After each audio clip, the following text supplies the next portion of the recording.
Peggy 16.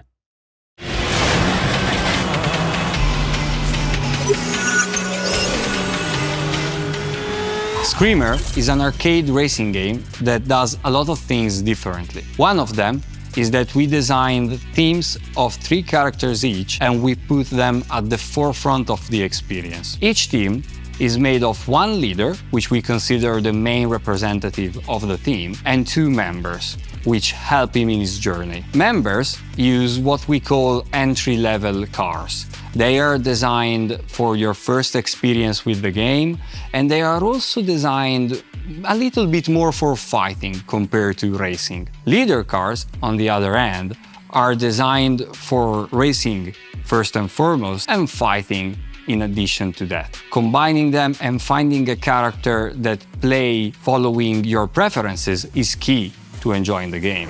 With all the things going on in Screamer while racing and fighting, we had to give the players a full control over the cars, regardless they are member or leader cars.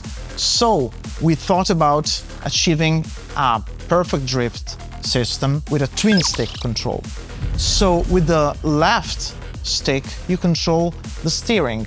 You can take very clean and fluid corners, sweeping and tweaking the line of the car. But if you need something more radical, and quite often you'll need to do so, to change the direction or to drift around corners or to engage other cars in the fighting part, you'll use the right stick. That triggers the drift mechanic separately from the steering one. So you can interact them, so you can drift, steer, or correct the drifting with the steering part. So you can achieve complete control over your car. The difference is really remarkable because usually you need to enter in other games the drift state, typically using the brakes. But it's very hard to understand when to do so and how to do it precisely and how to exit the drift.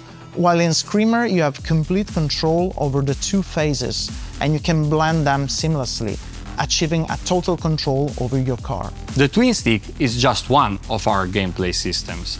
Another one is the Eco. The Eco is a device installed on all vehicles that have to take part in the tournament, and it's a major plot point of our story. The Eco is what fuels both the racing and the fighting part of this game. For the racing, you will use a resource that we call Sync, that allows you to boost and to shield. Instead, for the fighting, you will use what we call the entropy, that allows you to use the mechanics of strike and overdrive. So as Federico was saying, Sync is used for boosting and shielding against attacks. But how do you build it? Well, there's a passive way, just getting into the groove of the race, or actively building it up with specific actions like active shift, or doing KOs or others. It's all integrated into the mechanics and to the gameplay of Screamer, but we'll cover it more in the next video, going deeper in all the mechanics and how do they work.